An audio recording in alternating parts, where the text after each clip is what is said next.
Celebrating the connection with our pets. This is Animal Radio, featuring veterinarian Dr. Debbie White, groomer Joey Villani, news director Lori Brooks. And now, here are your hosts, Hal Abrams and Judy Francis. And your dream team of experts. Let us not forget Vladae, the world-famous Russian dog wizard, the dog father Joey Villani, and horse expert Ernie Rodino, all here today.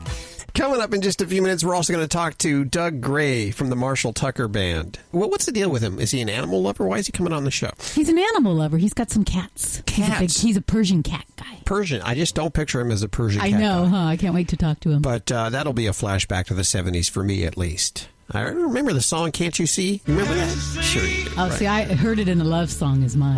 Everybody has their favorite Marshall Tucker Band song. He'll be joining us in just a few minutes right here on Animal Radio. And Joey Villani, what will you be talking about? Smelly-faced dogs, really stinky faces and how to deal with it quick and easy and get rid of the staining, and we move on from there. If you have a smelly-faced dog, and this will work on your husband, too. If he's a smelly-faced husband, this tip, I believe, is kind of universal. You can use it all Or around. smelly cat. Smelly cat. Yeah. Smelly cat.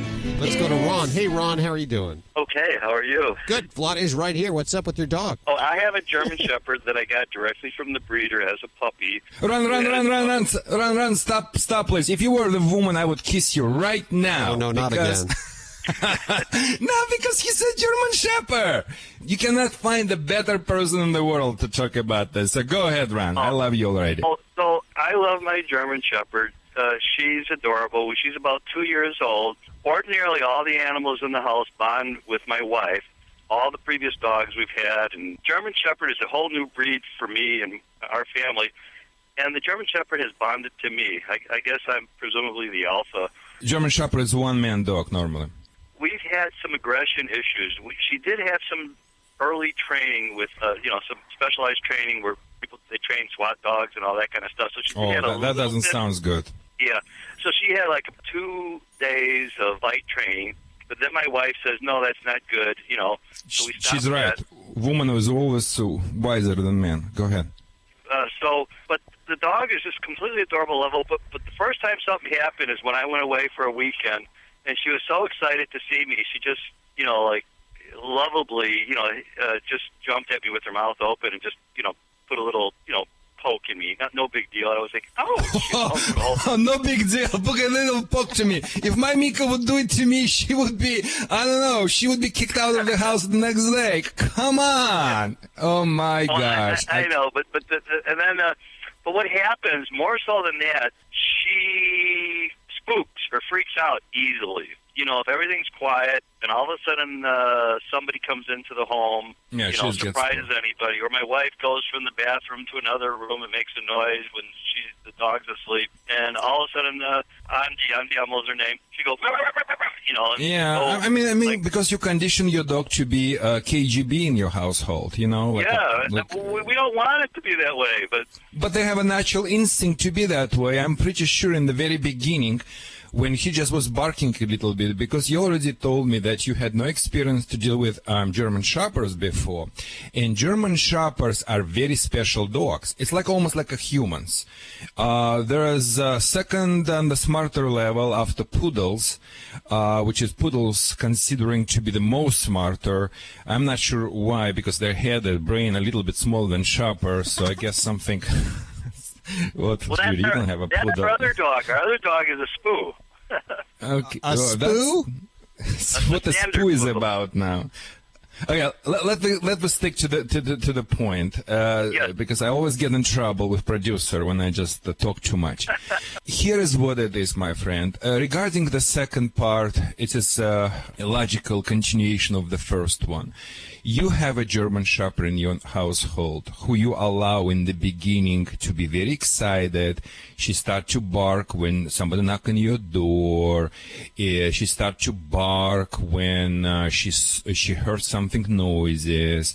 And you, as the millions of people who are listening right now, were thinking, well, that's okay. That's what the dogs do. That's feel me better, secure. What those people people forgot to understand this is not the Russia. In the Russia, if you dog bites someone or scares someone, neighbors, whatever, you can give a couple of bottles of vodka and dealt with that. In America, especially in California, we have more lawyers than dogs. As the pet expert, I participate in the court hearing as the expert witness a lot. And attorneys like the way how I put the things, no signs, just, plain, and the jury loves it.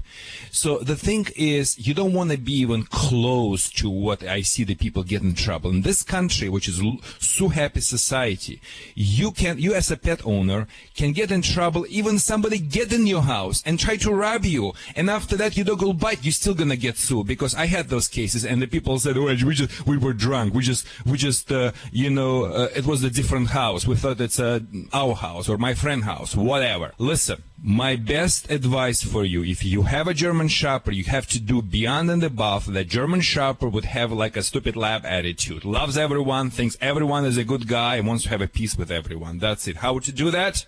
Number one, I would do no barking policies whatsoever. No barking policies. It can be enforced through different ways. You can stop the dog from barking from the objects flying through the air, not chairs, not tables, not something really heavy. Let's say penny cans, Coca-Cola, Pepsi-Cola with 5-6 pennies inside. And I'm gonna toss it sharp. Collar. Okay, the bark collar, the thing is, it's like, can be bad, can be good.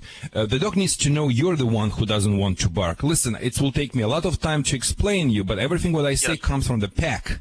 In the pack mentality is the same. If two dogs behind the fence, intruder coming, one dog goes after another dog. That's the dog telling another dog, stay away, it's not your business. You have to tell your dog it's not your business to be police officer. That is why you need to be the one who insert those corrections. If you want to do as far as electronic colors, you gotta bet electronic colors, which you gotta push the button and not allow itself to bark. Okay, that one is not gonna work for you. You should scream, and after push the button.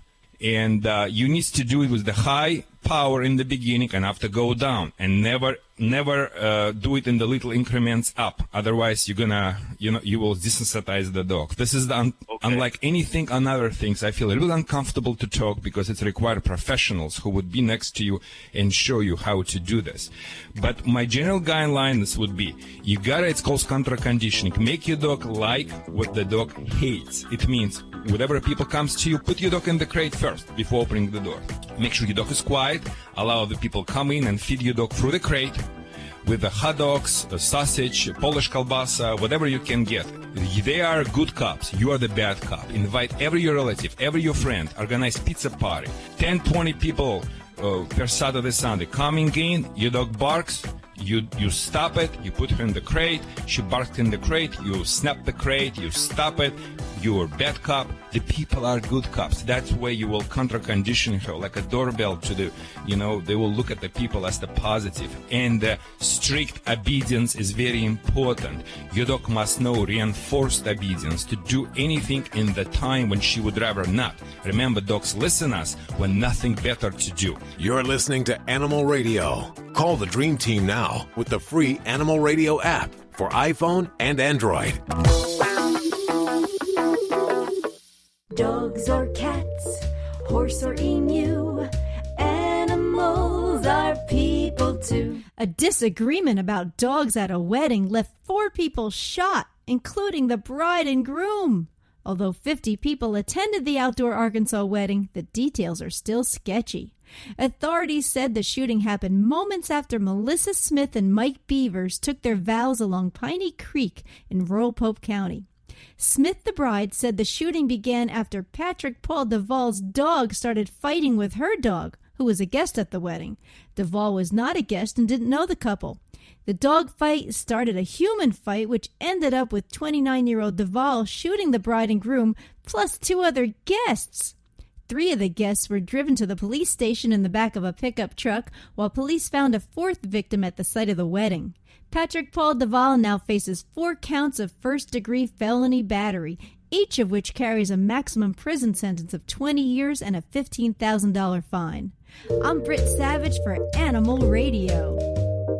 Animals are people too. Animal Radio. Hi, it's Alan Cable with another dog tip. Change is stressful for you, so imagine how it is for your dog. Things like moving to a new place or moving in with someone. And yeah, how about bringing home that new baby? When you do that, you're adding a new member to the pack. A lot of folks bring a new baby home and actually shut their dogs out. Give them less attention. Get anxious when the dog moves close to the baby. The dog will associate the baby with negative feelings, and your anxious energy will make the dog feel unstable. You don't want that, so let's talk about bringing that new baby home. First, as always, you want the dog to know that the baby is higher in the pack order. You want to teach your dog to respect the baby, and you do this with space. Well, Alan, what does that mean? The baby has a space the dog's not allowed into, like a nursery. You know your baby's coming, the dog doesn't. So when you set up your nursery, it's a great idea not to let your dog in that room. Long before the baby comes home, you're telling the dog that the baby is higher in the pack order. You teach your dog that that room's off limits. Try to keep the same structure you had before. If you take your dog on walks, and you should, keep doing it, but do it with the baby. You can even practice with an empty stroller before the baby comes home. And remember, the dog walks behind the stroller or at your side, never in front. When you enter your house, you're always in front of the dog. Since you're carrying the baby, that again reinforces that the baby is higher in the pack order. Now, once you have your baby, have a member of your family bring one of the baby's t-shirts home. It's got the baby's scent all over it. Put it on the floor, but don't let your dog get near it. Trust me, he can smell it fine from a couple of feet away. After that, you can pick it up and let him get a little closer, but don't let him touch it. Then just go throw it on the floor in the nursery. Again, this is teaching space and respect. Now, the day you bring the baby home, you want to be calm and confident. And you also want to make sure your dog's real tired out before you do it. Have somebody take him for a long walk or play with him. A tired dog is a calm dog. Act like you've come home with the baby a million times before. No big deal. You're calm and confident. And never let your dog invade your space or the baby's. With just a little thought and planning, your dog will give your baby space and respect.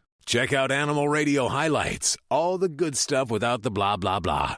Browse on over to animalradio.pet. I am the family dog, and it's that time of year again.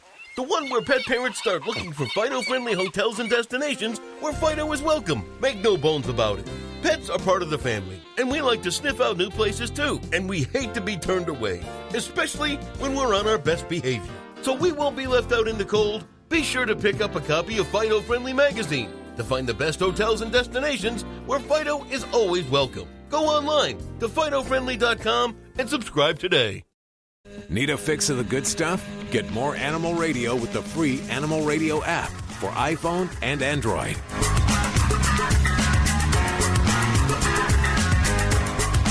It's Animal Radio, celebrating our connection with our pets. Bring your pets around the radio. We actually have another show going on. It's a real high-frequency show that only your pets can hear as we do our show. So they'll enjoy it, too. Bring them around the radio, if you will. We have another call. This is for Dr. Debbie, right? Yes, it is. And we have Kathleen. Awesome. Hi, Kathleen. Hi, how are you? Good. Where are you calling from today? Jacksonville, Florida.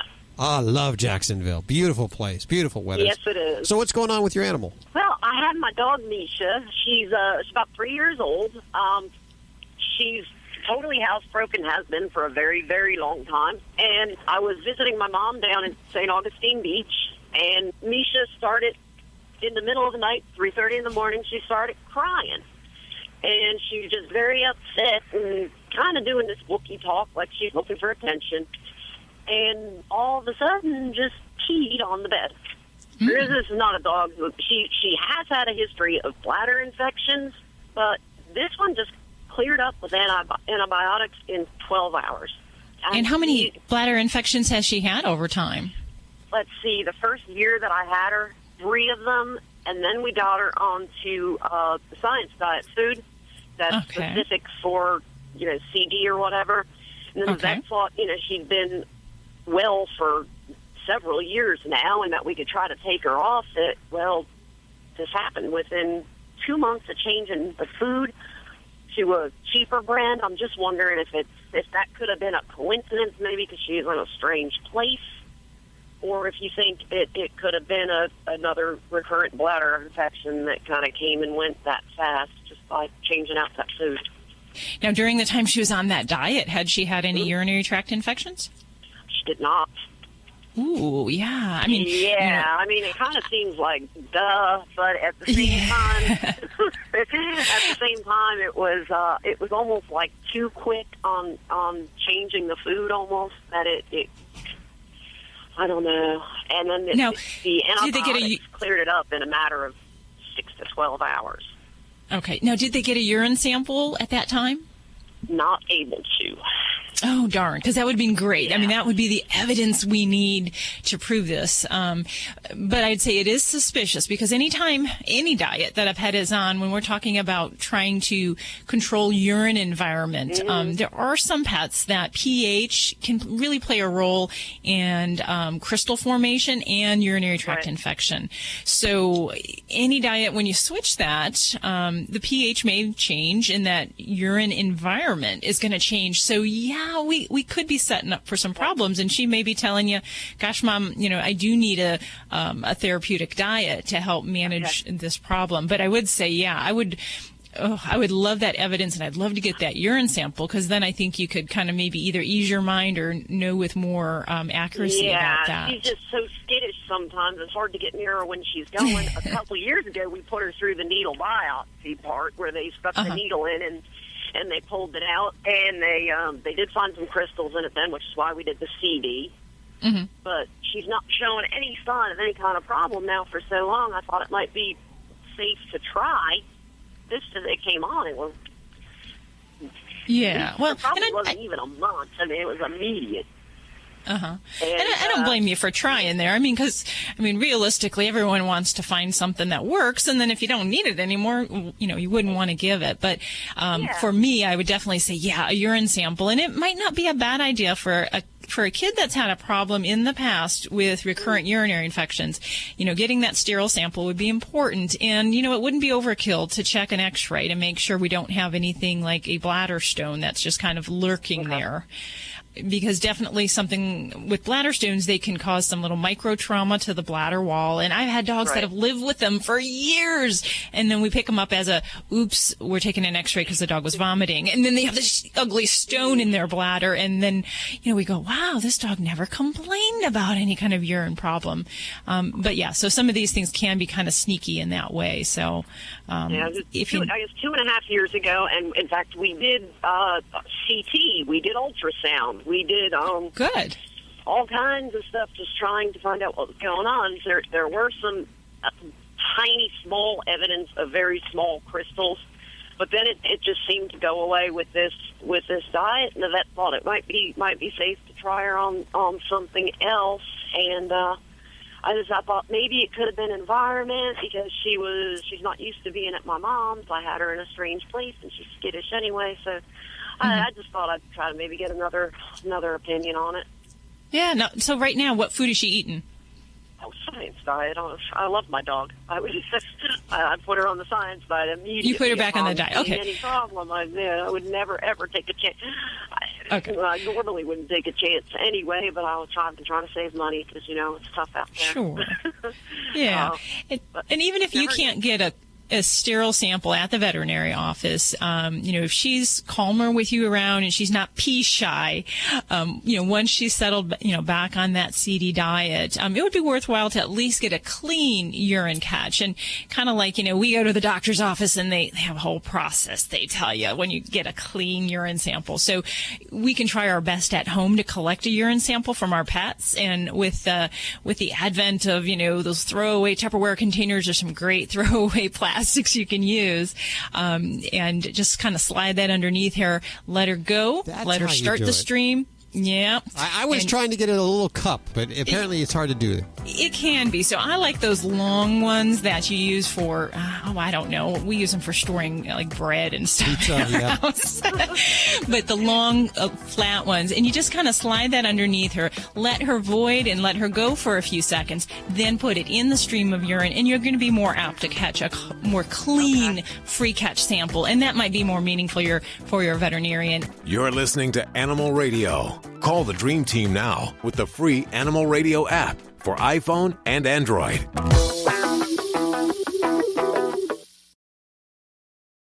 Life can be full of risks. One thing you shouldn't take a risk with ever is your family's health insurance. If you're self-employed or you now need affordable health insurance, you need to make this free call right now and see how the Health Insurance Helpline can help you get it.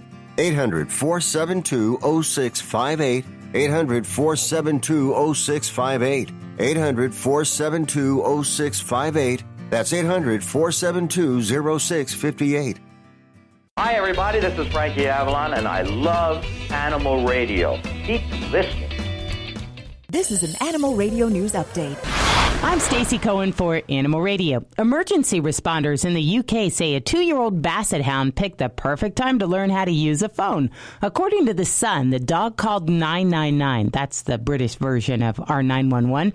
He was choking on the phone's cord. The dog had reportedly knocked the phone over while his owners were away, and he became tangled in the cord.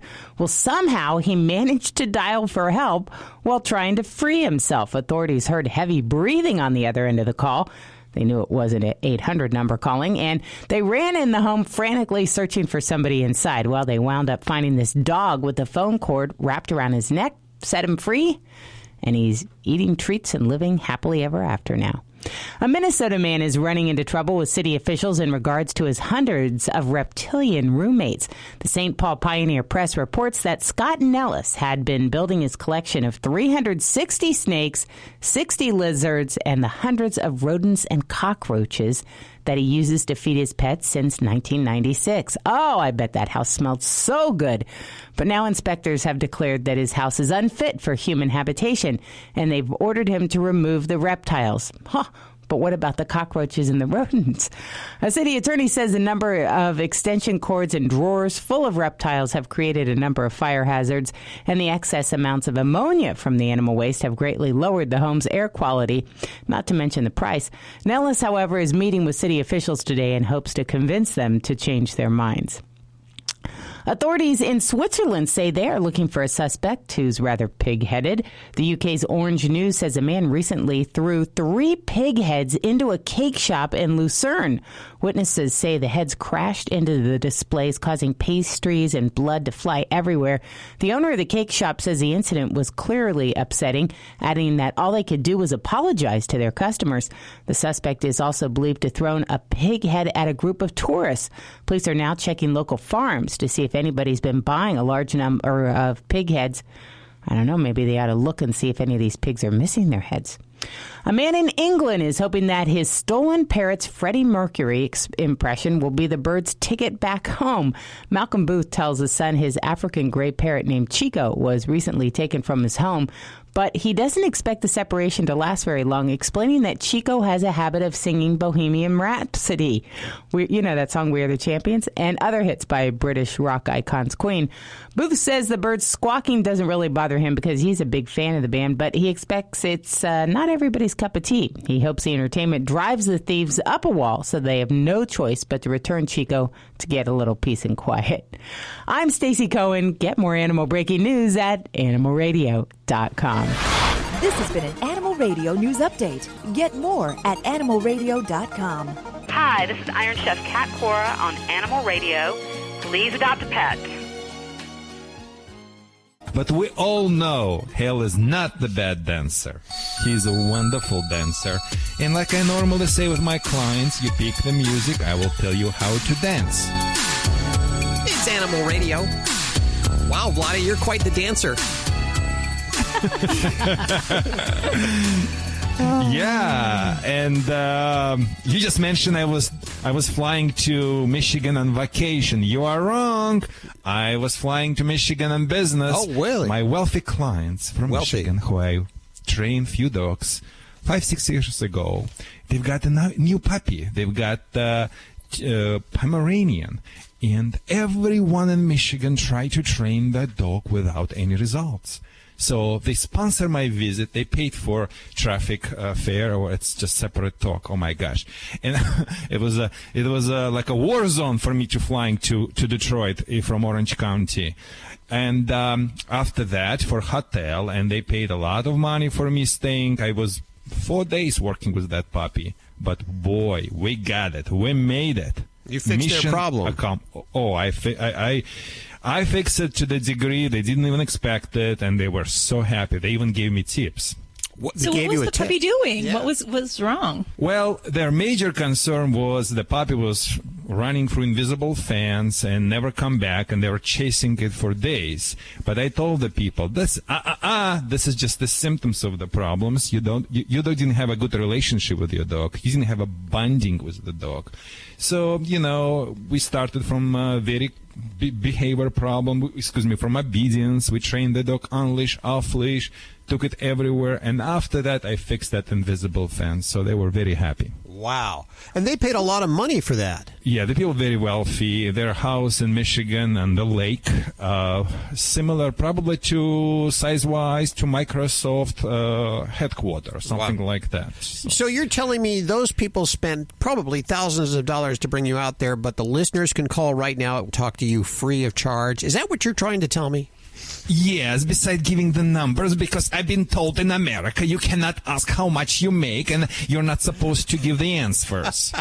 In just a couple of seconds, we're going to talk ears, because sometimes you go to the vet and they say, you came in for this problem with your dog's ears, and you didn't need to do it. You could have taken care of this at home. No, they don't actually say that. They always welcome you with, okay, so my cat is walking around, scratching its ears, and it's tipping its head sideways. Is this a sign that I should go to the vet or not? What's going on, Doc? That's a very good thing to think about. And, the big thing is with a lot of people, I see that they don't recognize is when they need to go to the veterinarian for an ear problem. They kind of dismiss it. They don't recognize what's normal and abnormal. So we want to clarify that. And we're going to either save you a trip to the vet, or we're going to help get your pet there when they really need to. Okay.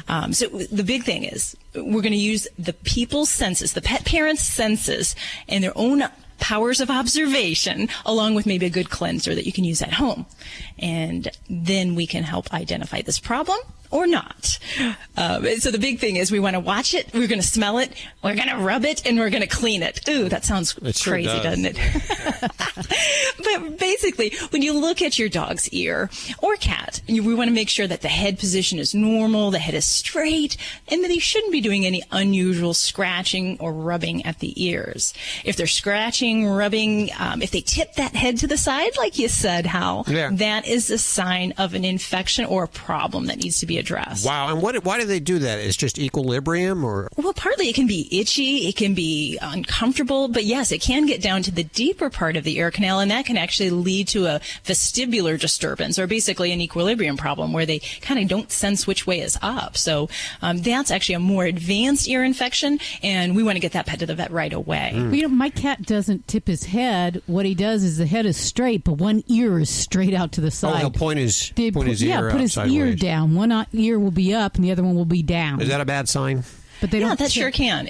And now some pets will certainly have, some dogs will have ears, one that might not stand fully and it's just kind of canted to the side. So that's a little different. But if normally the ears are erect and that you at one point notice that the ears tip to the side, that's something we need to take a look at. The other big thing is really smelling. And you know me, I love picking up odors in veterinary medicine. I think it's like the coolest thing. I think that's why you sit next to Vladae all the time. I'm not sure. Come on. I use the Friends perfume, people. Oh, that's French European gentleman. There you go. Okay, go ahead. Yes. So a good dog or cat ear should smell like a clean dog or cat. There's a little bit of a doggy odor, sometimes a little bit of that Frito foot thing you smell when you smell a dog's feet. That's healthy and that's a normal odor. If we're picking up anything that's actually kind of like a yeasty or what I kind of describe as an old man's dirty socks. Oh my gosh, what is the topic we're talking about? Just, all the bad things. I understand that. Yes. So if it smells like your father's old rotten sock that's, laying down there in the laundry chute, that is a problem. Yeah, doctor, why are some dogs just genetically predisposed to that? Like, let's say, chocolate labs, I see it all the time in them. It's kind of breed-related, or is it... Sure, we do see a lot of retrievers will definitely have ear infections. Cocker Spaniels, they're a breed that have a lot of ear problems, so you want to definitely get on board. A part of it is they're prone to more allergies, food allergies. They can have keratinization. constriction disorders that can build up to more wax in the ear canal. So all those things really are kind of tied together there. Okay, so we're watching it, we're smelling it, and what else should we do? We're going to rub it. Boy, this sounds like a sex talk, doesn't it? Doesn't it? But yeah, most dogs enjoy a good ear rub, and they're going to enjoy they may do that when you put your finger in their ear. But if you hear crying, if you're hearing whining, or if when you rub the ear, that back foot on that same side comes up and they start scratching vigorously, that's a sign that there's a problem in that ear. So you want to get that baby to the vet. Okay, what about cleaning it, finding out what that stuff is in their ear? Cleaning, yeah. And we're going to use a non-medicated cleanser. And you're going to basically find in a healthy ear maybe a little bit of yellow or brown wax and just enough that comes up on a cotton ball on your fingertip, not a lot.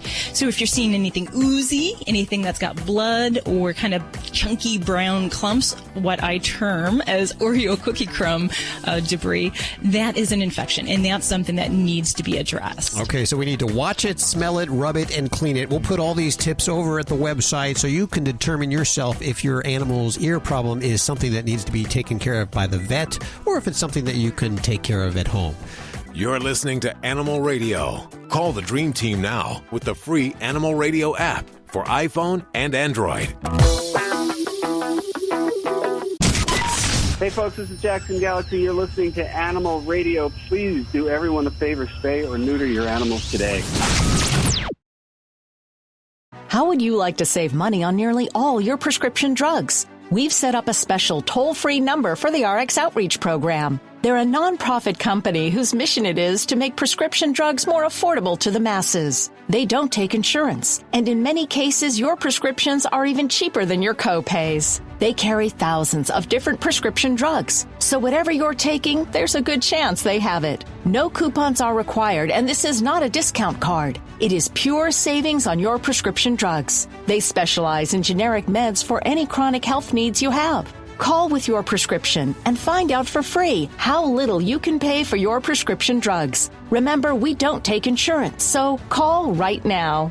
800-689-0143. 800-689-0143. 800-689-0143. That's 800-689-0143.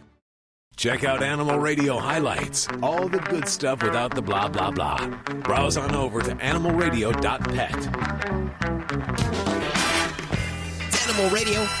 Dr. Debbie answering your vet medical questions. Ernie Rodina, our horse expert, with your horsey talk. Animal communicator Joy Turner, bridging that gap. Dog father Joey Villani. We have Beverly on the phones. Hi, Beverly. You wanted to talk to animal communicator Joy Turner. I have an 11-year-old yellow lab Rottweiler mix that's really dealing with a lot of pain with arthritis, and I've been trying a lot of different things on him, and I was just wondering if you could ask him, am I getting anywhere with any of the stuff that I'm using on him? And would you tell me his name, please? Animals always love to be called by their names, just like we do, so what's his name? His name is PJ. Okay, PJ says to tell you, and by the way, animals tend to be incredibly stoic a lot of the times. So often they won't communicate exactly what they're really feeling, but PJ is really wanting to let you know it works all right, but he doesn't expect that anything is going to get very much better. Oh, no. And this really is a very common thing with animals. They tend to live very much in the moment, so they're not all that concerned, and they just sort of flow with the way it's feeling, and sometimes that's a good thing from our perspective, and a lot of times it's not. So he just wants you to be able to do whatever you can to keep him comfortable, and he thinks he's really fine with what's going on. I know that seems weird from a human perspective, but again, it's a quite common animal thing. Well, I know they tolerate pain a little better than what we do, and I was just wondering whether or not he's okay with what he has. I mean, if pain, is it bad? No, he says he's fine for now. He's fine for now? Yeah. Okay, do you have enough time for one more question? What would you like to know? Right. I had spoken to you a few months ago, not referring to TJ, but to a cat that just came walking through my house as if she lived there before. And you had said to me, she said she did, but she wouldn't tell you where did she come from and what animal was she before she left me and now is back. Okay. Her name is, I named her J-Lo.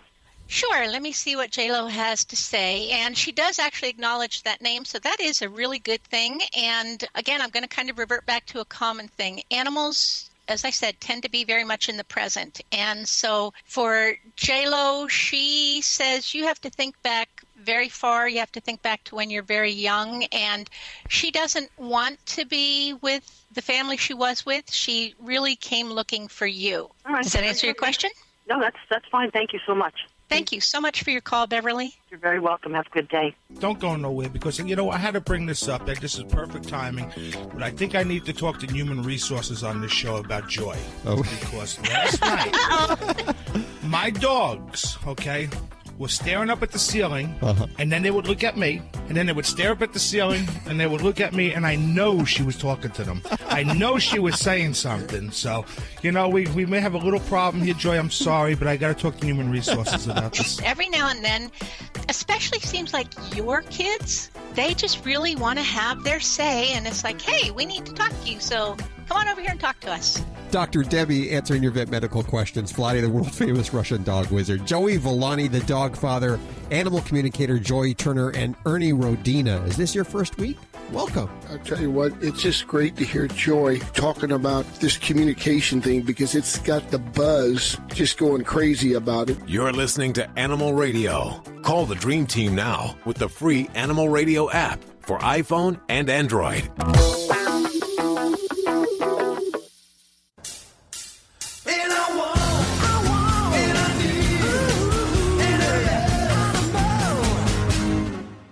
Vinny Penn, your party animal, coming back at you. One quick question to throw your way. Whatever happened to the doghouse?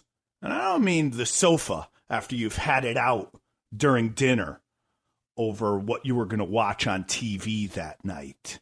Survivor versus One Tree Hill.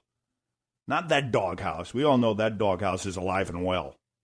A buddy of mine just bought a new place. We're visiting him this past weekend. He takes me out to show me where Thor's room is. And Thor's room, to be honest with you, is what I would call the back patio. Huge awning, big sofa bed, plush, very comfortable. This whole area to meander about. And it got me to thinking about when I was a kid, almost every backyard had that really cool, just kitschy, cool doghouse way in the corner. And it was exactly that. I mean, it was a little small for some of the dogs, sometimes pretty big for some of the other dogs. And it would have their name over the roof. And, sure, back then we thought, when it pours and rains, they must run it. It never stopped to think how much the dog might love it in there. They don't need to be upgraded to the bridal suite. I don't know that a lot of I think the animal communicators out there, as much as I think that's farcical, they might tell you, I'm looking at Spot here, and I think he needs some space. I think he wants some distance from you guys. And, on the back patio, he could hear you squabbling over the O'Reilly factor, and it's not really working for him. The back patio? Please don't let the doghouse go the way of even the birdhouse or the tree house. Some other guys I know pointed to the fort they had in the backyard for their kids, and it was completely prefab. It was not just those planks wedged into the tree that really weren't even safe, with the ladder just being planks of wood nailed into the tree kind of haphazardly, and the fire department needing to be called just to get the kids. This is what youth was in the 70s. No, you weren't safe in that tree house in the backyard. You didn't want to be. And yeah, the doghouse was a little bit small for the dog, and maybe he did get a little bit scared during thunderstorms.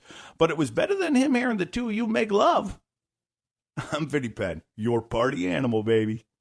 Hello, this is Jane Goodall on Animal Radio, and I'd just like everybody to realize that each day you live, you make some difference on the planet, and you can choose what kind of difference you're going to make. And hopefully every day you'll try to make the world a little bit better for people, for animals, and for the environment. If you're living with diabetes and using insulin, you know the pain of pricking your fingers over and over again. Ouch! Well, by wearing a small remote device called a continuous glucose monitor, or CGM, you can reduce the pain of pricking your fingers. If you administer insulin 3 or more times per day or use an insulin pump, call now and learn how a CGM can help you. Painless. No more pricking my finger. No finger pricks. Convenience. They delivered it free and they took care of all the paperwork. You can reduce pain right away. Plus, it's accurate, easy to use, and helps you spend more time in range. And if you have insurance, you can get a new CGM at little or no out-of-pocket cost. Call now and get free shipping of your new CGM. Plus, we'll bill your insurance for you. 800-785-1673. 800-785-1673. 800-785-1673. That's 800-785-1673. Celebrating the connection with our pets. This is Animal Radio, featuring veterinarian Dr. Debbie White, groomer Joey Villani, news director Lori Brooks. And now, here are your hosts, Hal Abrams and Judy Francis. And your dream team. Ernie Rodina is our horse expert. Animal communicator Joy Turner. Dog father Joey Villani is your groomer. Vladae, the world famous Russian dog wizard, and Dr. Debbie. Vladae, back from a much undeserved vacation last week. You actually got in trouble on the airlines, is that correct? No, they got in trouble with me on the airplane because, they tried just to pick up the fight with me at every stop. And it was a 4 stops, 4 fights. Oh, will you tell us about it a little later on? Sure I will. I can't wait. I definitely will. Today, Doug Gray from the Marshall Tucker Band will grace us with his presence. He's a kitty lover, believe that or not. A lot of guys admit that they love cats. I believe his animals are Cheech and Chong. Yes, it's two kitties. Two kitties, Cheech and Chong, Persian kitties. And he's on the way right here on Animal Radio. Also, Joey Villani today will tell you how to get rid of that smell that your bronchocephalic? Brachycephalic dog, and that means, of course, that they have that crunched up face like they've been chasing parked cars. If you have one of those dogs and their face smells, he'll have tips for you. Boy, it's hot in the studio. Open the window over there. I feel like a prisoner in the studio sometimes. I know. It seems like it's getting smaller with all these people in it. Speaking of prisoners, have you ever had this experience maybe where you have your brand new little puppy and you're concerned about letting them out of the backyard or going on walks or anything because you don't want them to be exposed to what's out there? It's sort of like an overprotective mother. And I can explain that. Before they've had their baby shots. Sure. Yeah. I spent from like when I was born to 16 locked in my house because my mom didn't want me going out and getting in trouble. That's why you're so unsocial. That's exactly why I'm unsocial. And that can make some dogs pretty unsocial too, couldn't it, Doc? Yeah, it sure could. And that's actually what I do call the backyard prisoners. And it's a very misguided effort that a lot of pet owners will try to do to protect their pet from infectious disease. And the idea that keeping them in the backyard will avoid exposure to any potential infectious disease. But what it actually does is it creates a real problem, both behaviorally and, coming to the vet office or even the groomer. And I'm sure Vlad will agree. Love it. Let me kiss you just for... Oh, my gosh. You're just telling me just honey on my heart. So keep going, please. Oh, well, this is actually something that, in practice and very early on, I had a lot of fellow practitioners, tell people this. And it's just not the way we want to think anymore. So we do want to be cautious. And, we have to keep in mind that puppies do have an immune system that's developing. So they get immunity from mom when they're born, and that'll wear off between 6 to 16 weeks of age, which is important to be smart and not expose them to bad things. But it's also the golden period of socialization. And as Vlad would agree, yes, don't kiss my ring, please. That is the time when we want to get them exposed to those unusual, noisy things, new dogs, other pets, noisy people, all those things. And probably this misconception comes from the point because American society means ladies were pushed long ago to the point that they were telling them, so breastfeeding is the bad thing. You have to get some synthetic milk. But people, if you get this puppy from reputable breeder and this puppy was sucking the mom's milk, that dog has a natural protection, like the doctor said. says. Once it's vaporating, yes, it's a very wise idea to vaccine him, but don't be too cautious. Otherwise, you're not going to be toward other people, toward other dogs. Keep going, Doctor. Yeah. I love what you're saying. I've taken my dogs out when they were puppies, and I take them out to places that we're going to expose them to later. So as a pup, I took my dog out to the lake. I took him out to the forest. I took him out to the mountains. Now, I was smart. I didn't take him where all the other dogs congregated. Exactly. But we wanted him getting out by the sights and the sounds and exposure to those things. What about Toys R Us? What about maybe huge grocery store like Kroger? What I was doing, I would having Doctor some blanket. I put my doggy on this blanket and I have treats in my hands, and I was harassing the people as I always do. Could you approach, give my dog some treats? That's what I did all the time. That's a great idea. Now, the thing I would not advise, and you have to be cautious. You have to pick the right situation. That's great to socialize to people. What I wouldn't recommend is take that puppy into PetSmart or to those big box pet stores. Oh, really? Because that is going to be the spot where there's a lot of dogs. You don't know those dogs' immune systems. Exactly. What vaccines they've had. So you want to avoid those group areas. Stay away from the dog parks with the puppies. Stay away from the community parks where all the other doggies are brought along.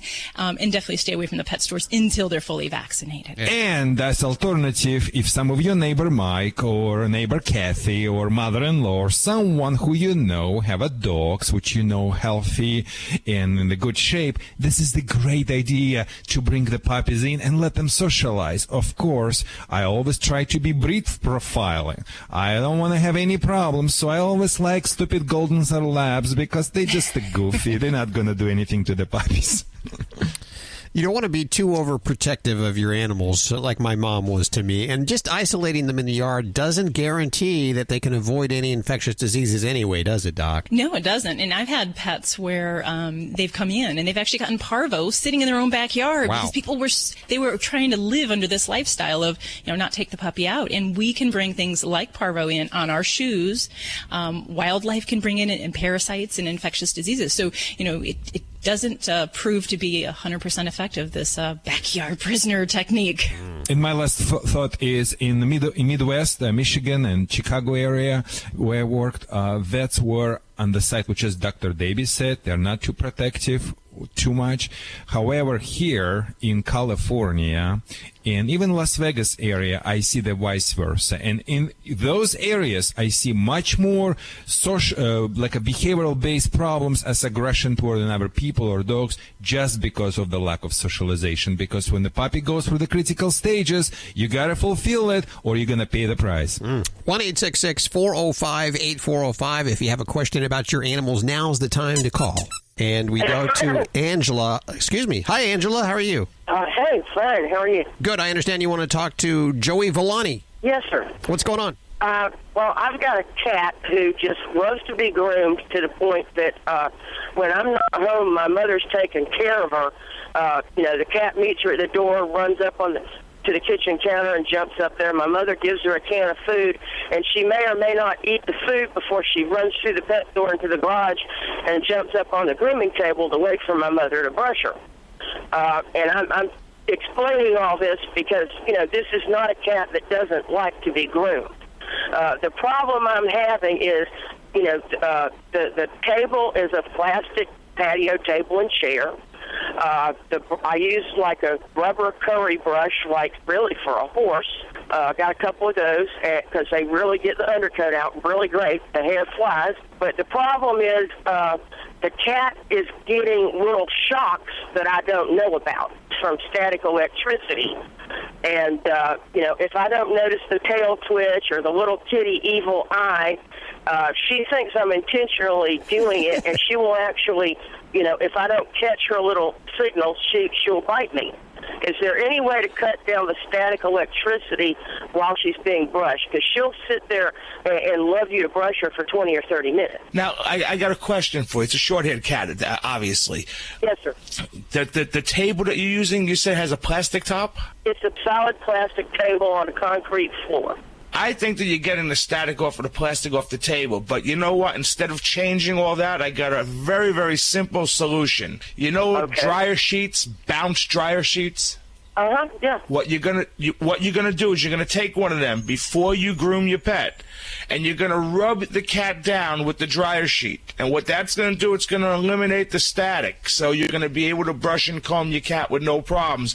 It's a trick that we actually use in dog shows in certain times of the year when it's a little drier out. You'll get more static. So what will happen is you'll get a lot more flyaway hair. And we do that as well. And absolutely, we'll take care of the static. Your cat won't be upset. You'll be happy, and it actually makes them smell good. Okay, great. Downy, you say? Bounce, any type of dryer sheets that you get, the sheets that you throw in the dryer, just put that. Okay, so any brand, just any dryer sheet. Should I rub the plastic table with it too, or just the cat? I would just rub the cat. I mean, it couldn't hurt. I mean, I've never rubbed down the table before, so I honestly don't know. But I know if you do rub the cat with it, it will absolutely, positively eliminate the static. Oh, thank you. You've made both me and my cat very happy. Thank you. That's why I'm here, to make you guys happy.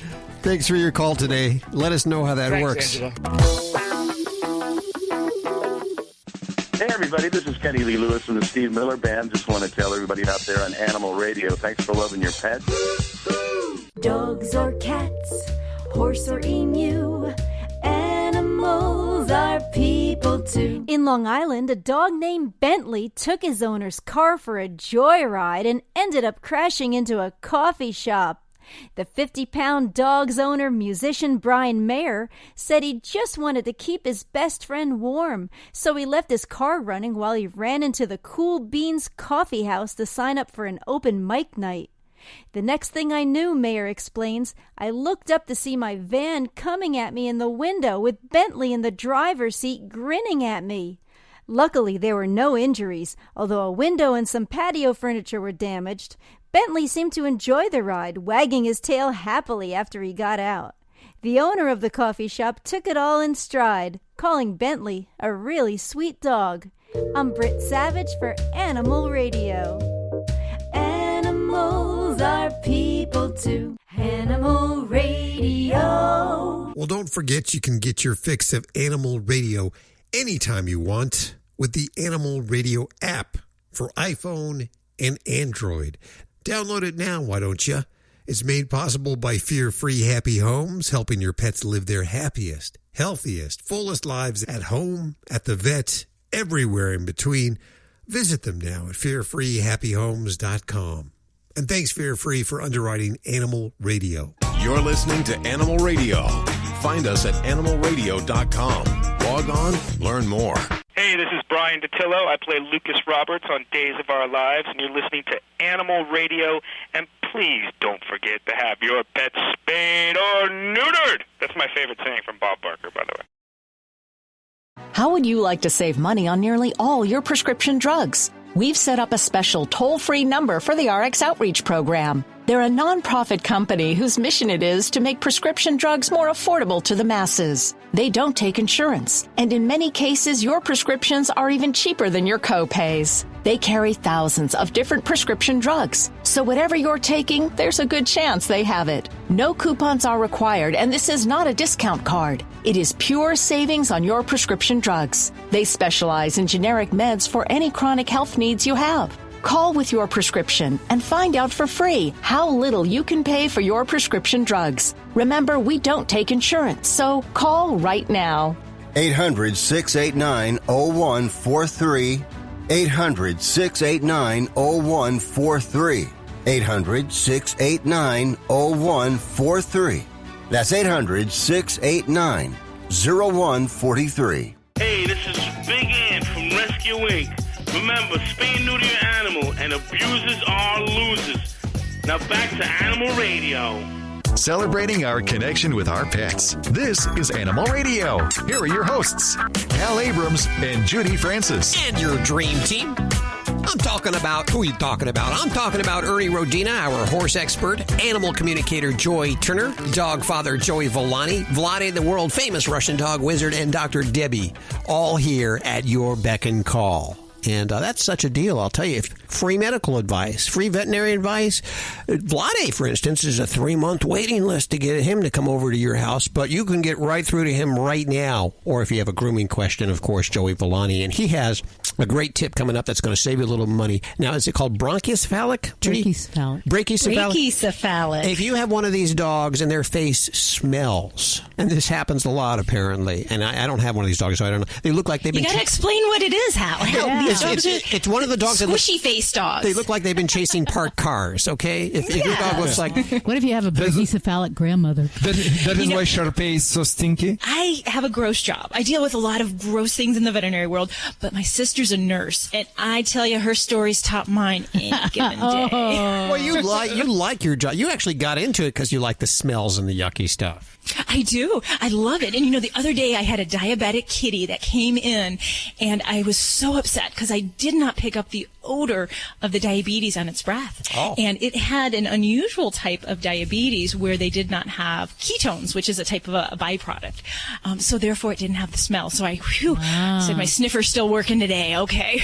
Well, I noticed when you check out the animals, especially like the animals here at the studio, you not only do the whole visual thing, but you'll smell them too. You're all over that. Yeah, I do. And, you know, it puts off a couple people, you know, when they see me sniffing their dog's ears or their skin. But, you know, it's all about finding out what is wrong on every different aspect of the pet. So if it's sight, smell, I don't taste. So no, you don't. But you'll flip the lips. I mean, you come into the studio and you'll flip everybody's lip just to make sure that we're all healthy. With a little rubber glove and everything. Judy, give me, please, my perfume from France. Here you go, Vlad. Vlad's drooling over there. Vlad, I am afraid that you have infected my mind. I actually quote you at times. I'll say, to my dog, and my husband looks at me and goes, "What are you doing?" I'm talking to him. He's not getting away with that. Yeah, I'm glad you just worry about infecting your mind, nothing else. You know, we're too close to each other. You know. Yeah, you being gone last week, her butts had a chance to heal. Oh, jeez. Oh my gosh, it was unbelievable venture for me traveling back to the Michigan where I'm from. I got the fight with the flight attendant in the way to Michigan. Did you get thrown off the plane? I didn't see it in the paper. We didn't get into the look, people. I mean, that was Minneapolis. I was flying from Orange County. They didn't have a direct flight to Detroit from Minneapolis. It was Minneapolis crew, and that flight attendant. It's bad enough she was old and fat and ugly. It's bad enough, but you know, like European, we kind of traveling. I know you Dr. Davy was flying through Air France or Switzerland on Russian company. I used to have girls with like a short skirt and with makeup. And wait a minute, I'm not dressing for your pleasure on an airplane, Vlad. I'm just getting that clear right now. I know, but make the long story short, and I asked her, I want to get some tea. I always drink the tea. And she looked at me like you were asking. She was expecting me to ask the fries, I guess, or something, or popcorn. And I said, or whatever. And I just said, I want to get the tea. And eventually she brought me tea, a little bit similar to Mika's urine, And I said, look. And after I started to really ask her, are you planning to? Why you put this tea into the plastic container, not in the paper? Because in the plastic, it's a cancer-producing activities. And she told me I'm difficult passenger, and that all started, and I would complain to the captain about her. So that was the really unpleasant things. But after that, it was Detroit crew from Minneapolis. Oh, I love it. Girl asked me, Vladi, what you want? And I said, I just made it in the shade, baby. I need just some Kool-Aid. And she was bringing me up. I was so happy. Yeah, you don't want to be serving Vladi if you're ever in that position where you have to serve him. Run. Call in sick. Say you have cramps, okay? Hey, it's Alan Cable with another dog tip. I go to the dog park a lot. Sometimes I even bring my dog, and I see people there communicating with their dogs like they would another person, talking to them like they're human. There's nothing wrong with that, but just so you know, your dog has no idea what you're saying. Your dog will never learn how to speak or act like a human, but you can definitely learn to speak dog. Your dog watches you a lot. He's studying your body language. Do you carry yourself like a strong, confident, and calm pack leader? Or do you get frazzled easily? Your dog is very sensitive to your state of mind. Dogs are always trying to find their place choice to find themselves within a pack. If you're a strong, confident, secure pack leader, you make that job a lot easier for your dog. So your dog will be much calmer. We've all seen the dogs at the park that are barking constantly and acting like nervous wrecks. That's because they are. Most of the time, dogs like that have been forced into the position of being the pack leader. And that's just not comfortable for them. They need you to step up and be the pack leader. And how do you do that? Well, by learning to speak dog. Your dog watches what you do. He's not concerned with your words. So if he enters the house first, he's in charge. If he walks ahead of you on a leash, he's in charge. If he disrespects your space or other folks and jumps on you, he's in charge. If you let him bark like crazy and run amok, he's in charge. The question is, how do you become the pack leader? It all starts with leash training and knowing how to give your dog a correction, and only praising for the desired behavior. When he doesn't, you ignore him or you correct him. What is a correction? Pretty much it's like a tap on the shoulder. You're redirecting the dog's attention, putting him in the frame of mind you want him to be in. It's really important that you walk your dog, get all that energy out. It'll make him calmer and easier for you to train. You want him to walk at your side or behind you, not in front. Let your arm be relaxed down at your side. No tension, with a little slack so that you can flick your wrist when you need to and cause a correction. Of course, you're going to need a choke chain or something similar. You might have to correct him many times before he gets the idea he needs to walk right by your leg and not pull. But he will get the idea. Use the heel command a lot. Just that one word. Just be consistent. Don't lose your patience. Be calm. If you're living with diabetes and using insulin, you know the pain of pricking your fingers over and over again. Ouch! Well, by wearing a small remote device called a continuous glucose monitor, or CGM, you can reduce the pain of pricking your fingers. If you administer insulin 3 or more times per day or use an insulin pump, call now and learn how a CGM can help you. Painless. No more pricking my finger. No finger pricks. Convenience. They delivered it free and they took care of all the paperwork. You can reduce pain right away. Plus, it's accurate, easy to use, and helps you spend more time in range. And if you have insurance, you can get a new CGM at little or no out-of-pocket cost. Call now and get free shipping of your new CGM. Plus, we'll bill your insurance for you. 800-785-1673. 800-785-1673. 800-785-1673. That's 800-785-1673. This is an Animal Radio News Update. I'm Stacy Cohen for Animal Radio. Well, have you ever been to the airport and you had a dog go through your bags? Izzy's among a small number of luggage-inspecting beagles who live and work at the Kennedy Airport, though federal officials won't disclose the exact number of canines that are employed there. Technically, they're called a passive response dog. She's trained to sit whenever she smells one of several odors like fruit, meat, plant, seed, or vegetable.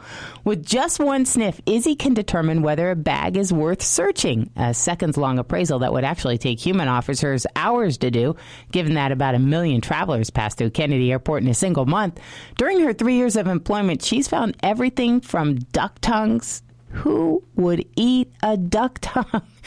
What in the world? Aren't they small? Duck tongues? How big could a duck tongue be? I don't know. The pig's feet and head they find. I don't know who would eat that either. But have you ever gone to like Circle K? You see those pig's feet in a jar? Oh, the agricultural products vary according to the time of year. On average, about 28 pounds of food are collected every day, most of it from people who are trying to sneak in food from their native countries. Thank God that peanut butter and jelly is our staple here. The mild winters mean ticks have started stirring earlier this year as they wake from their dormant state and begin searching for meals of blood. The weather doesn't mean that there's going to be more ticks, but people should be aware of the parasites as they head out for hikes and climbs in this unseasonably nice weather. And as usual, people are advised be careful during the peak Lyme season. Dr. Ellen Friedman, she's a vet at the Newburgh Animal Hospital. She said she's already seen cats and dogs coming in with ticks, though it's a little too early to tell whether they've been infected with Lyme or some other diseases. But as with humans, infections are just treated with antibiotics. You want to watch and make sure there aren't those little black things that are stuck on your pet's coat. I'm Stacy Cohen. Get more animal breaking news at animalradio.com. This has been an Animal Radio News Update. Get more at animalradio.com. You're listening to Animal Radio. Can't you see? Oh, can't you see what that woman, Lord, she been doing to me? Can't you see? Can't you see what that woman, oh, she been doing to me? that bring you back to the 70s like it does me? Joey Villani, I know that Marshall Tucker, a big band for you. I think we worked them in the early 80s, I think. It's very possible. They've gone through several incarnations, and the one mainstay of the whole band has been Doug Gray, the singer, who obviously is, I'm going to be a little biased, is the best part of the band. So it's still a Marshall Tucker band, and they have a brand new CD coming out. No, it's actually a vinyl. They're actually doing a record. I know who does records. Who does records anymore? That is very cool. I know. It's very cool because nothing sounds like a record. I don't care what anyone says. Records Kids don't know what they sound very missed. warm. I know. Kids these days don't have a clue. They have. What's a record? I'm going to pull my old record player out of the closet for one of these. I think we're going to have giveaways in just a couple of seconds. But we welcome to the show Doug Gray. Doug, how you doing? Man, I'm doing really good, and thanks for starting with that song. That seems to be a mainstay for all us older guys and sometimes younger girls that we go out and play for. And you know what? I let them sing that song now because it is traditionally turned into like the public outcry of Marshall Tucker Band. It's a timeless classic. It is. So now tell us about your animals. You have any? I do have some. I have 2 Himalayan Persian silver tips, okay, and blue tips they call them, and I have 2 of those, and they're Cheech Chong. Okay? And that would be appropriate because anytime you see 2 little small brothers that are about a minute and a half apart, and they actually look like bookends if they lay together, which they do an awful lot. And I love those. And then I have an outside cat that just refused to hang out inside, and he's called Bashful. Oh. And he was we got him from the society down here. You know, there ain't no telling what would happen to him. And we have a dog, a Weihenreimer, that doesn't stay at my house. He stays with my daughter, and a little Yorkie. What do these animals bring to your life? Peace, serenity, muse for music? What? Nerves. And the nerve part is when the refrigerator starts slowing down because of the long hair that's on the kitty. Yes. Okay? So, that little fan down there starts going... But then I say, it's time to get them fixed, and I actually shave those kitties. I found that I don't do it, but the girl at the place does it. And she says, they act a lot different, and they honestly do. Some people like to watch them and be fully groomed out and feeling good, but these 2 kitties are like, they become my best friends when I come home, and they jump up and follow me around. Now, if they're real sluggish with all that hair. And I can understand. I've had long hair ever since I got back from Vietnam. Doug, I want to introduce you to the team here. I have Dr. Debbie to my left, Vladae, the world-famous Russian dog wizard, dog father Joey Villani, who actually may have worked with you. Also have animal communicator Joy Turner right here. And Joy, I believe you've been talking to the animals. I have, and I can't make that sound because my tongue doesn't do that rolling R thing, but your Persians don't call themselves Persian cats. What do they call themselves? Hal, can you do that? They call them Persians like that. Practice. They want to know if they can be a bigger sign in your music somehow. Oh, they want to be a muse. Yeah, they would like to, for instance, maybe have their pictures places because the cats think they are just like the end-all to end-all about beauty and handsomeness and magnificence and all of those kinds of things. I think they learned from some of my, and you're talking to be able to talk to them from one of my old bloodhounds that I used to have. I lived in a different house back in a house years ago, and one of my bloodhounds was named Blood. We actually had him brought in from, I think it came from Europe. And I didn't even know where he was coming from, but I wanted one really bad. He's a young, quite industrious young pup, is a bloodhound. And he came in, and I was outside. And, I think they want to know each other a lot of times. I don't really know this to be true, but it's like they look at me and say, God, I'd like to do what that little kitty did at that time. Scratch my arm, and I'm sitting down there, and the bloodhound, which was called Blood, okay, to make the story really cool, because he was really called Blood. And I lived in a subdivision then, where you run down the little alleyway in the back, and the houses are faced up. Both of them are facing to the rear. And Blood got out of his place that we were keeping him, being young and rambunctious as he did. And I'm running down the back way with my arm bleeding, which comes from the kitty and me falling over into the trash, right? And the kitty scared me to death. I thought he was kind of like this big rodent that was chasing me around. And I fell over, cut my arm, and I'm running down there holding my arm up in the air. I had long hair, I'd been at the pool, and I'm screaming. I'm going, blood, blood, come back, blood. And so the police got called on me. My arm, I was holding it up in the air. I don't know what these people were thinking, but I think these kitties really they weren't around then, but I think they kind of connected to him because they look at me like, oh, God, don't start hollering blood again. For some reason, they like my armpit, and that's one of the What is with that? So does Hal's cat. I don't know, but, it's a good feeling as long as you don't roll over. Hal's cat does the same thing to him. That's so strange. Nibbling on my armpit for some strange. It's a little gross. Yeah, well, it's weird. It's more weird than gross. Yeah. Because if they're going to try to do it, it scares me a little bit. And it's kind of like, I think that they know I find it extremely humorous that they do something like that, but burying in like that's kind of funny. Do you think you're more of a cat person or a dog person? I think I'm probably a cat person. That's cool. We talked to a lot of, I think over the Season of the Stars, a lot of the celebs have said that they're mostly dog people. Well, I think guys don't like to admit that they're a cat person. Well, I don't understand that because the kitties, you can more or less feel them and read what they're saying. I can. Mm-hmm. And I can see what they're saying or if they want something. And they have a little subtle way of going, ow. And if they do a big long ow, that means, hey, man, check me out. Mm-hmm. That kind of thing. And I don't know that they really talk to me. That I think they give me signals. And they're less than 3 years old, so they're kind of set in their ways. I have to put their out overlooking the back deck, and I put the two dining room chairs together facing each other, and then I slide them together, and one gets on the other one, and if both of the chairs are not facing each other, as they look out the window, they both won't get up in the chair. Okay? They won't get in one chair. So they're, finicky is the word. But beauty is that's when I looked at them and I said, y'all look like bookends, and they both kind of looked at me. And, they don't respond with their mouth very much. If cats had lips, we'd be in a better place. Yeah. We're with Doug Gray. Marshall Tucker Band is the band. And, of course, we're talking about Cheech and Chong, which brings me back to the 70s also, and some of the music that I heard during the 70s. I'd like to go ahead and give away one of these CDs to 10 listeners. We have the Marshall Tucker Band CD, and this is like a greatest hits CD, and it's also out on vinyl. We're not giving away the vinyl. You can get this at your local record store.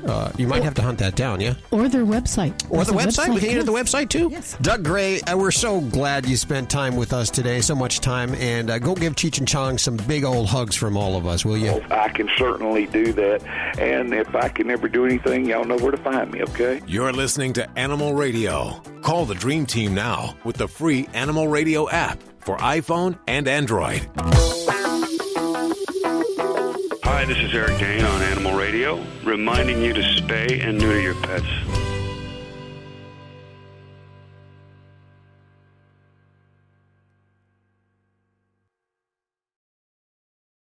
How would you like to save money on nearly all your prescription drugs? We've set up a special toll-free number for the RX Outreach Program. They're a nonprofit company whose mission it is to make prescription drugs more affordable to the masses. They don't take insurance, and in many cases, your prescriptions are even cheaper than your co-pays. They carry thousands of different prescription drugs, so whatever you're taking, there's a good chance they have it. No coupons are required, and this is not a discount card. It is pure savings on your prescription drugs. They specialize in generic meds for any chronic health needs you have. Call with your prescription and find out for free how little you can pay for your prescription drugs. Remember, we don't take insurance, so call right now.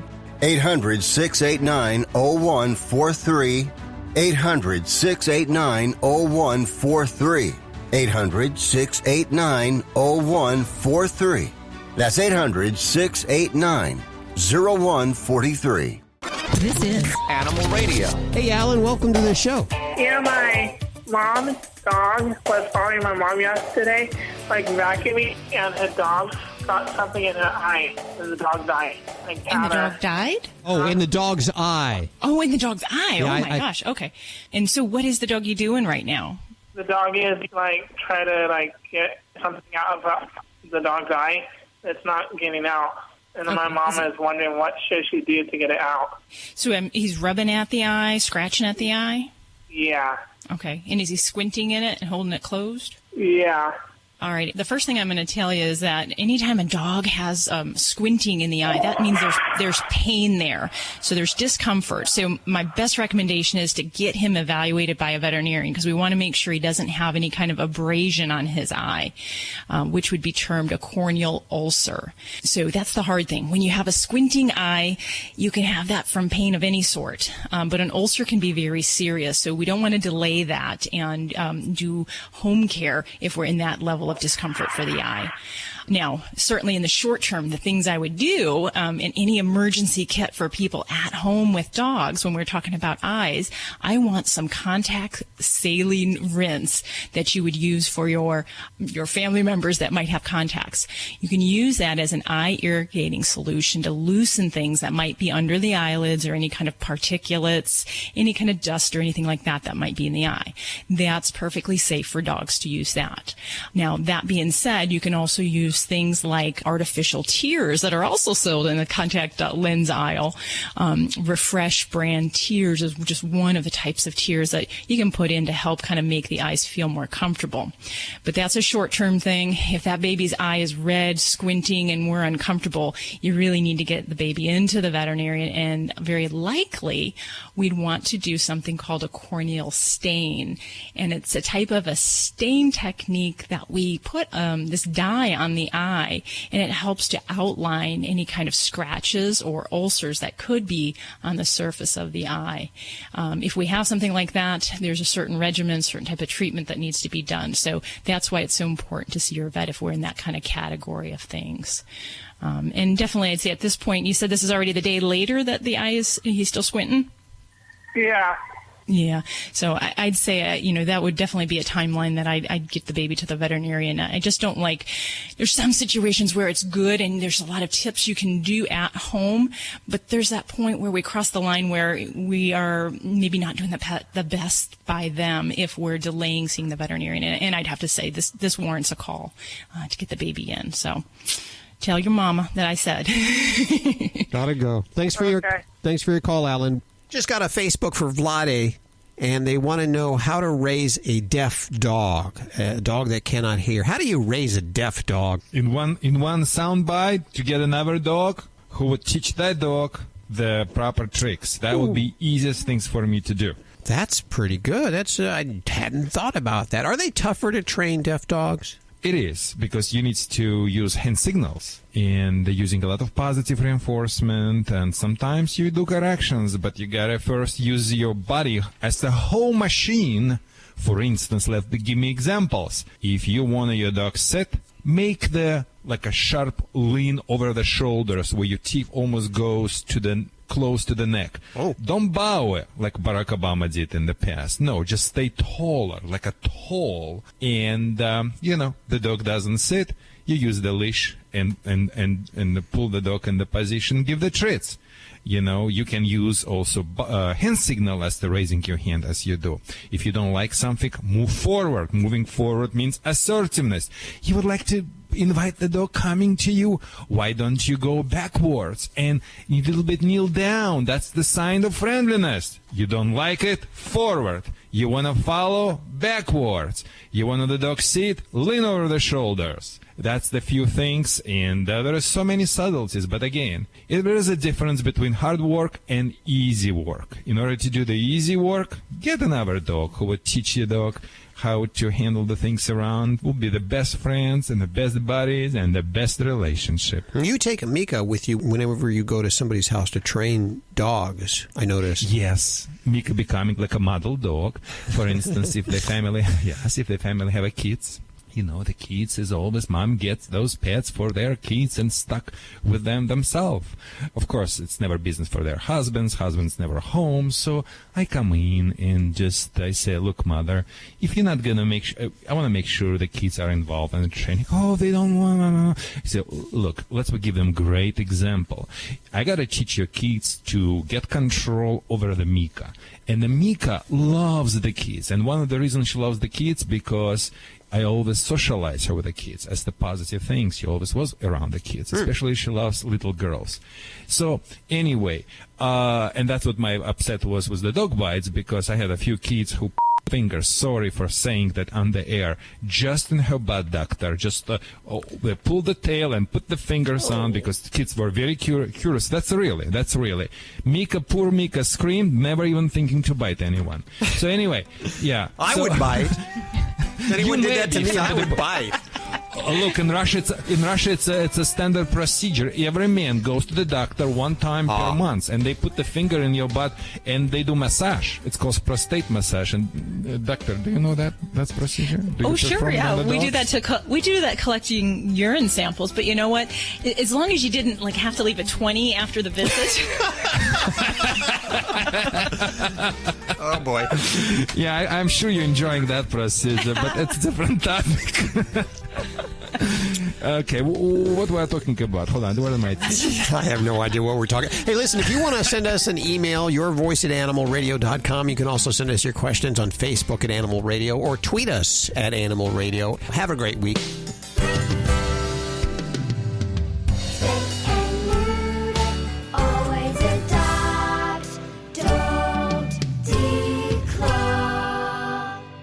This is Animal Radio Network.